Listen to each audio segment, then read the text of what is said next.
Good morning again. So, another noose. Another noose in the news. Another noose, another black person, another lie.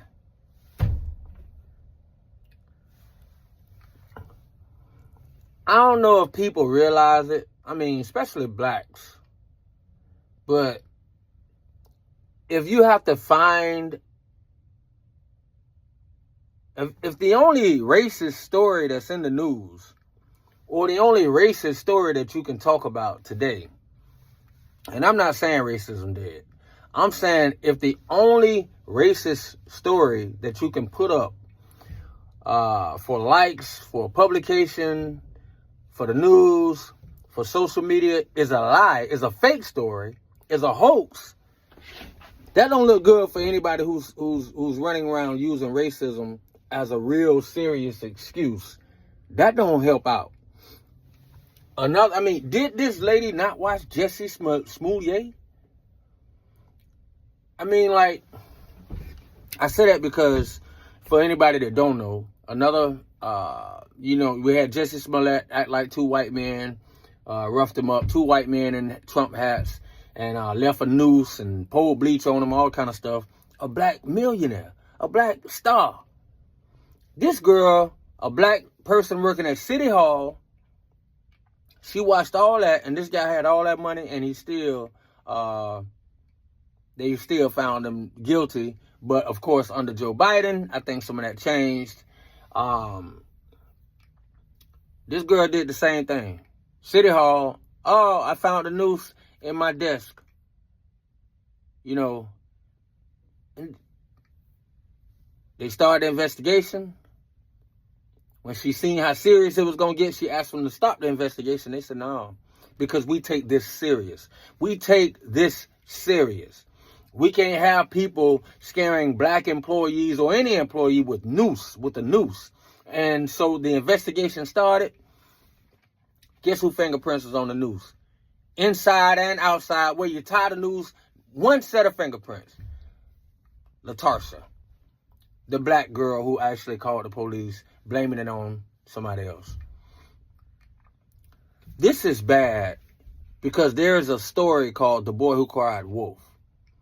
And at some point, you have to think or wonder, can this ever happen in real life? Can this ever happen for real? Will a common poor black man or woman ever have a situation where a noose is placed in his presence, around his clothing, on his doorstep, on top of his car? Yeah, it can happen. But when he called the cops or she called the cops, after a couple of fools keep trying to get political correctness, political strengthening, political yo-yos, that's what they are, and probably trying to get an easy suit, trying to follow this Jussie Smollett thing. But remember, he was a millionaire. So when common people try it, they don't have the same type of lawyers to help them. They don't have this and they don't have that. You're going to lose. And then for the serious person who called, they might be the boy or the girl that cried wolf, just because you have idiots looking for attention. And pay attention to this. It's just like, I hate to say it, but Michelle Obama. Every time we see her, this lady worth $200 million, probably more than that. Every time we see her, she's crying about how broke they were. And I'm only saying that to say this. Look around at the people who's doing it. Jussie Smollett, a millionaire who's on TV every night, almost every night, with one of the number one shows at that time. So he had no need for attention. And he was one of the faces of the gay community movement.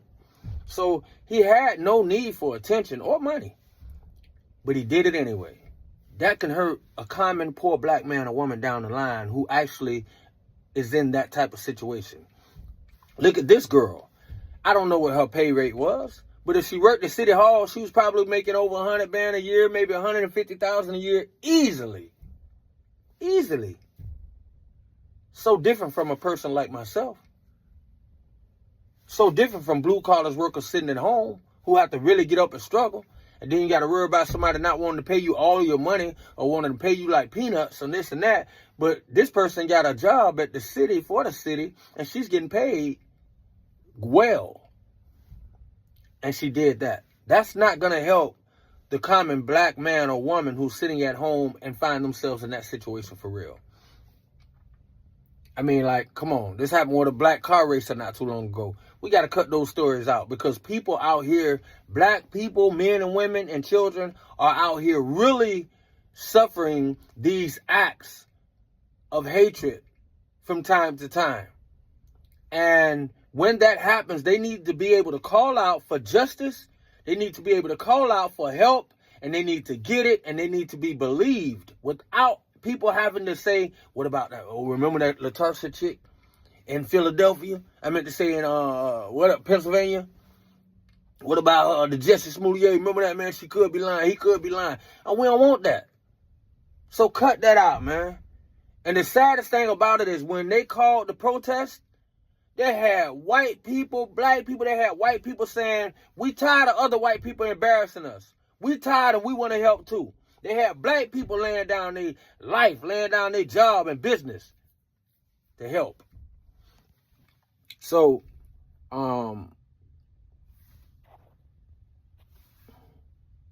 yeah, so we got to really, really, really, really stop that type of stuff. And, you know, we want to hope for the best, be prepared for anything, but we don't want to actually encourage these situations. We don't want to actually be sitting down hoping they happen. And when you put yourself in a situation like that, lie and make up stuff, you actually bringing on that type of energy.